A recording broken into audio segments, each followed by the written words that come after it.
Beshem Hashem Naaseh Ve Netzliach. Aujourd'hui, Be'ezrat Hashem, nous poursuivons notre étude dans l'analyse du propos, le pouvoir de la langue qui est un pouvoir de vie et de mort.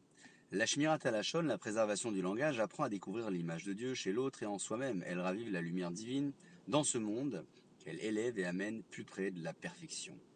Dans son sens le plus large, le terme Lashon Hara se rapporte à 4 sortes de propos nuisibles. Chacune des armes de cet arsenal a sa propre façon de blesser, mais elles utilisent toutes les mêmes munitions, ce qu'on dit à autrui sur le compte d'autrui. Dans son sens le plus étroit, le Lashon Hara se rapporte spécifiquement à des propos médisants ou susceptibles de nuire sur le compte d'une tierce personne. Lorsque X dit à Y, Z est froid et différent,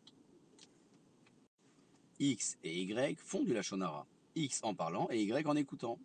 Y se rendant coupable d'une transgression supplémentaire s'il croit ce que X a dit. Rechilut, la seconde forme de Lashon Hara, signifie littéralement colportage. Faire de la Rechilut, c'est colporter un commérage et rapporter à une personne les propos péjoratifs qu'une autre a tenus sur son compte.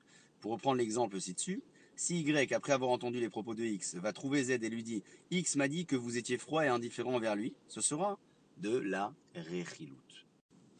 Ce qui définit la Rechilut, c'est qu'elle provoque l'inimitié entre les hommes. Z, qui n'aurait peut-être jamais rien eu contre X, éprouve à présent du ressentiment envers lui et les propos d'Y en sont les seuls responsables. Une troisième forme de la Lashon Hara, c'est la Hotzaat Shemra, la calomnie. Alors que dans la première catégorie de la Lashon Hara, les choses qu'on dit sont vraies, les propos du Motzi Shemra ne le sont pas. Si X disait à Y quelque chose de faux sur le compte de Z, par exemple qu'ils ne rendront jamais ses dettes, ce qui n'est pas le cas, il serait Motzi Shemra. Ona Devarim, la quatrième catégorie de la Lashon Hara, s'applique aux blessures causées par la parole. La Torah les considère comme de véritables lésions. Contrairement à l'opinion courante selon laquelle les mots ne blessent pas, la Torah, profondément consciente du pouvoir des mots, voit dans la Ona Devarim un traumatisme aussi réel qu'une blessure matérielle, si ce n'est davantage. Dans la vie de tous les jours, on se trouve souvent placé devant toutes sortes de situations difficiles. Remettre celui qui fait fausse route dans le droit chemin, corriger un enfant, faire une remarque à un employé, voire le congédier, sont des choses parfois nécessaires, mais l'interdiction d'Ona Dvarim nous apprend à employer la façon la plus délicate de faire et à choisir les mots les moins meurtriers pour faire passer le message voulu. Mais la Ona Devarim n'est pas toujours causée par la nécessité.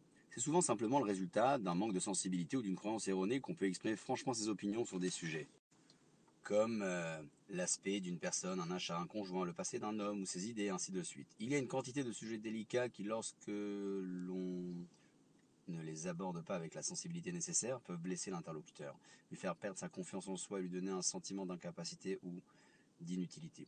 Il est malheureusement aussi très facile de montrer du dédain. Des phrases comme « je vous l'avais bien dit », des sarcasmes et des remarques persiflantes, des dictons et des proverbes qui mettent en relief les carences de la personne, ainsi que certaines mimiques, servent parfaitement la Onat Varim. Pour quiconque manque de sensibilité, les occasions d'infliger ce genre de blessures ou de laisser de nombreuses victimes dans son sillage ne sont que trop fréquentes.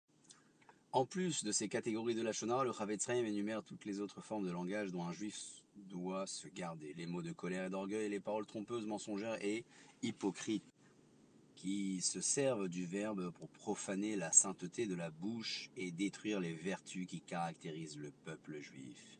Ainsi s'achève l'étude du pouvoir de la langue qui est un pouvoir de vie ou de mort. Baruch Adonai Leolam, Amen, Amen.